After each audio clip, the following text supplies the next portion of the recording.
Hi, welcome back. I'd like to talk to you today about the different levels of learning. I don't have my whiteboard with me right here.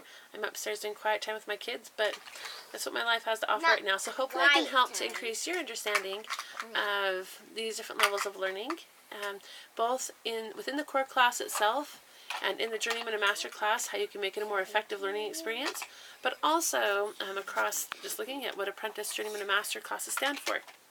So I'd like to start then with this idea that we have different levels of engagement that can increase the efficiency of our learning. So what I'm saying by that is sometimes we can learn things and we're just memorizing something and spitting it back out and it's gone. I did that a lot in high school. I was very good at learning quickly and forgetting it quickly. And I was the classic case, as Oliver DeMille mentioned in his Thomas Jefferson Education, of someone who jumped through all the hoops and got all the A's and whatever, went to a good university, and really felt like I knew nothing afterward. And that really haunted me as I read those books. I thought, how can I make this a more effective learning experience? And so over the years, as I've looked to see how I can make my learning experience more effective and more efficient for my children also, my friend introduced me to the it's called Increase in Learning by David Bednar, and it is somewhat religious. It is religious text, but at the same time it has some great concepts that I've seen replicated in other texts as well. And it's this idea that you can break it down into three different levels. First there's knowledge, then there's understanding, and then there's intelligence.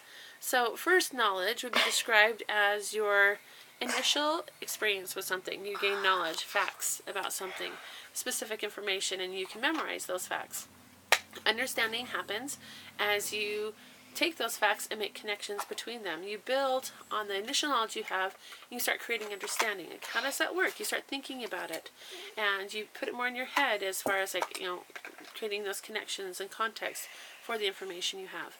Understanding then becomes intelligence as you would apply it to yourself and say, well, what does that mean to me? How am I changed by this? What can I do with this information now? So three basic levels, and it's a very simple concept, but it's powerful in its effect on a learning experience. So let's take an example of that. Let's say that you're doing a core class, and let's say you want to learn about, let's say I've been using geology a lot lately. Well, let's just use geology again. Or let's say astronomy. Let's say you want to learn about astronomy. So what you might do, and I talked about this briefly. I talked briefly about this in the. Please don't stop. Sorry, let's my train of thought here. Briefly in my previous video that I just made about the importance of coming prepared to teach. But what you do is you do a starting point where everybody comes and they create a basic level of knowledge. Okay, so you might introduce a video on astronomy, or give them a short text or a book to read about astronomy.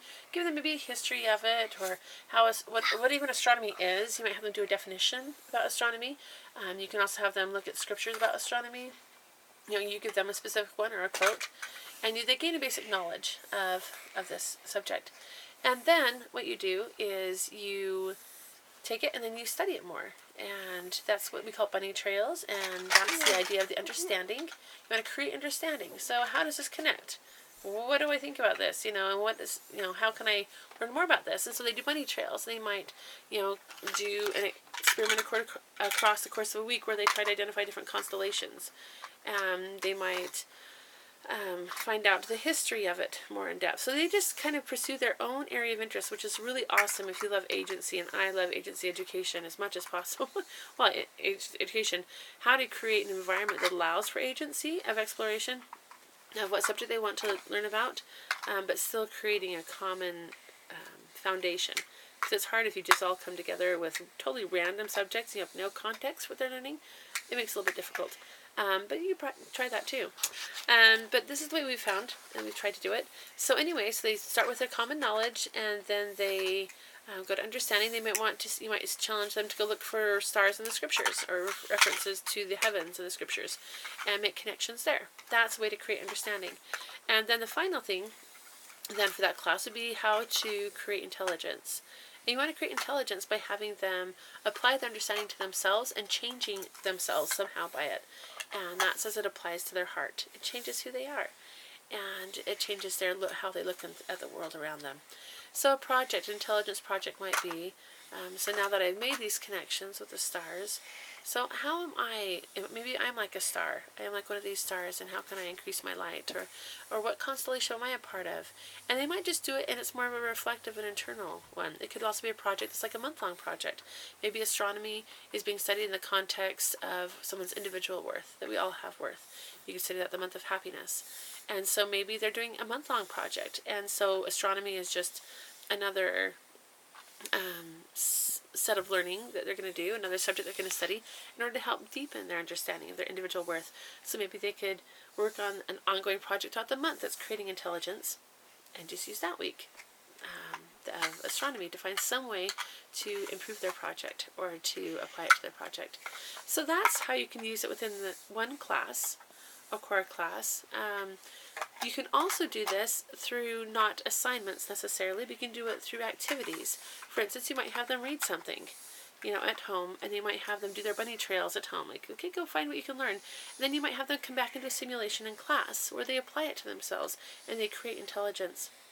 Some of them will naturally be applying it to themselves and taking it to that degree. It's a very natural progression of learning. They might even do that as they're doing their bunny trails, and they may not even realize that they're creating intelligence, which is the beauty of the whole thing. So that's how you can do it within a core class. The way that is mirrored in the ascension of our separation of classes with apprentice, journeyman, and master is you can see also that in apprentice class, you're learning kind of the basics of something. You're learning the basic level of something, which includes more of the basic knowledge of it. And then as you go to the journeyman class, they're doing a lot more of the study on your own. Don't be afraid to push them in journeyman class. They're saying, yeah, I'm ready to do some more work. Let me work a little harder, and let me do a little bit more, and I want to study more about this. And so journeyman, you push them a little bit, right? And then masters, when they apply it, and it can be so beautiful in their application. We did one, I'm trying to remember which one it was. I think it was about geology, and we had started talking about. I love. We had started talking about the basic level of geology and in the world around us, how we can apply it to us. And then in journeyman class, I think we did more studies, and we did maybe some scientific experiments on it, things like that, just learning more about geology. And then for our master class, we created a liahona, or like a metallic representation of God and His light in our life. And they made that, and we talked about precious stones and how we are precious and how God's truth is precious. I can't remember all the specifics of it. You can see on our websites or on our blogs for the different groups. You can see how people have applied it in different ways. So you can look at this, like, how can I apply this? How can I apply this to my home? Well, what I like to do is I like to think, what am I doing in this class to create knowledge? And at first this may be overwhelming to you. Don't only pick like one class a week that you want to do this with. One of your mom classes you do with your kids. Or maybe you can do it even for your devotional. Okay, what knowledge do I want them to learn? Okay, well maybe we can, in the class itself, maybe we can take a minute and have them all look up the scriptures. So that's a little bit of creating understanding. So they might, give them a minute to look up scriptures or whatnot, or do a little activity. And then they can come together in the end and, excuse me, see how does this apply to us? Or do the reflection time. These are very small examples of those 3 degrees of gaining intelligence. And you see them getting knowledge, they create understanding, and then they apply it to themselves. I believe this is a powerful idea, this principle that, first of all, it's self-directed learning. They push themselves to the different levels. You don't require everyone to go to master class. They can only go if they're prepared to do it, which is awesome, because then they do the work for it. It sparks the element of competition in some of those boys as they want to get, or even girls, as they want to get to that master class again and again, and pushes them to do things a little harder for themselves. But it also helps them to apply it, and you see it change their lives and change their minds. If you have the chance, I would read at least the first chapter in the introduction of Norms and Nobility. It's a hard to get book, and it's fairly expensive, but it's well worth the read. David Hicks, I believe, was the author of it, and Hickson was his last name, but it's also online, you could read it there, but he talks about how we're not creating people that are just robots that can, repeat information back, like the internet. We have the internet. We don't need another human version of the internet. What we need are people who can take that information and apply it and make this world a more beautiful place because of their application of beautiful truths. There was an interesting story about, I think it's America Voy or something like that, about a South American professor, And he loved sparking the idea or the ideas of physics in his students. He wanted them to learn about it and apply it and love it. And so he went down to Brazil to study like how these classes were getting along with their physics. And it was interesting because he would go to these classes and he would ask them questions and they could regurgitate back. I say that word a lot, sorry. They would give back the information from the textbook word for word. They would know it cold. And then he'd say, okay, well, how does that apply to the way that the light is bouncing off of that through that window? And why are we getting that kind of light in here? And he would get silence. No one knew anything about what he was talking about. But what he was doing is he was giving an actual example of what they had just recited back to him. They knew the information, but they had no idea how to apply it. He talked about how sad it was. There was no advances being made.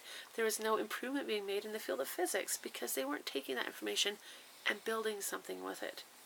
Now, I remember a phrase, the swamp of inert facts. What we need are people and leaders who can take this swamp of inert facts and do something with it. To create beauty out of the swamps, we have plenty of people who can pass tests and who can recite information. What we need is people who can do things with that information. That's my objective when I have a class. I want my kids to come away able to do something with it, or have their perspective changed, or have their minds opened or expanded because of something.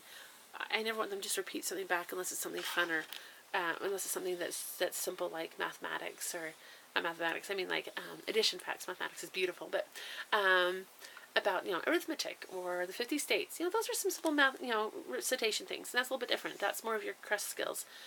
But as you want to shape leaders, and as you want to create thinkers, you kind of need to approach it differently. What is my end objective, and what am I going to do with it?